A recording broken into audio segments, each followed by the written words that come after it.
আসসালামু আলাইকুম রহমতুল্লাহ।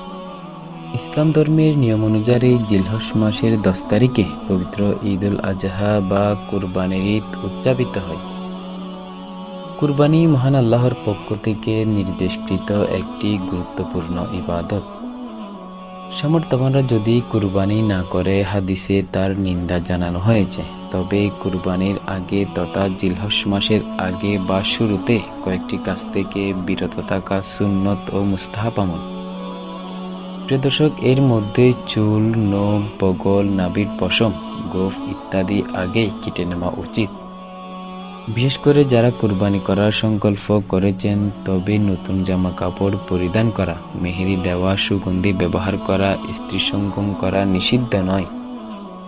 এই বিধান শুধু কুরবানিকারীর ক্ষেত্রে প্রযোজ্য, তার পরিবারের অন্য সদস্যদের ক্ষেত্রে প্রযোজ্য নয়। যাকে কুরবানির পশু জবাহ করার দায়িত্ব দেওয়া হয়েছে তার ক্ষেত্রে প্রযোজ্য নয়। তাদের উদ্দেশ্য করে মহানবী হযরত মুহাম্মদ সাল্লাল্লাহু আলাইহি ওয়াসাল্লাম বলেছেন, যে ব্যক্তি কুরবানি দেওয়ার নিয়ত করেছেন সে যেন জিলহজ মাসের নতুন চাঁদ দেখার পর থেকে কুরবানি করা পর্যন্ত তার চুল, নখ না কাটে।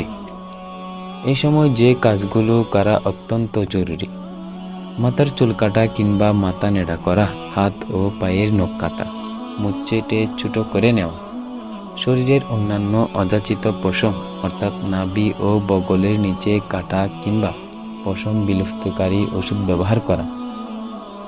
যারা কুরবানি করতে সক্ষম নয় তারাও এই আমল করতে পারবেন। কোনো অসচ্ছল ব্যক্তি যদি এই দিনগুলোতে চুল, নখ না কেটে ঈদের দিন কাটেন, তাহলে তাদের কুরবানি দেওয়ার সওয়াব দেওয়া হবে। তবে যারা কুরবানি করবেন না তাদেরকে নখ, চুল ইত্যাদি কাটতে নিষেধ করা হয়নি। এই প্রসঙ্গে শায়খ বিন বাস রহমতুল্লাহ আলাই বলেন, আলেমগণের বিশুদ্ধ মতানুযায়ী তারা চুল কাটা ও নখ কাটার নিষেধাজ্ঞার আওতায় নেই।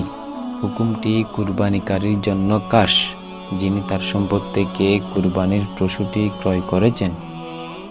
এই হুকুমের ক্ষেত্রে নর-নারীর মাঝে কোনো ভেদাভেদ নেই। তাই কোনো নারী বিবাহিত হন কিংবা অবিবাহিত হন, তিনি যদি কুরবানি করতে চান তাহলে তার শরীরের চুল ও নখ না কেটে বিরত থাকবেন। হাদিসের ভাষায় কেউ যদি জবাহ করার জন্য কোনো পশু প্রস্তুত রাখেন এবং তিনি জিলহজ মাসে প্রবেশ করেন, তখন তিনি যেন তার চুল ও নখ না কাটেন যতক্ষণ না পর্যন্ত তিনি কুরবানি সম্পন্ন করেন। এই ক্ষেত্রে তিনি নিজ হাতে জবাহ করাই উত্তম, কিংবা অন্য কাউকে জবাহ করার দায়িত্ব দিন। উভয়টা সমান। মহান আল্লাহ রাব্বুল আলামিন আমাদের সকলকে কুরবানি দেওয়ার তৌফিক দান করুক।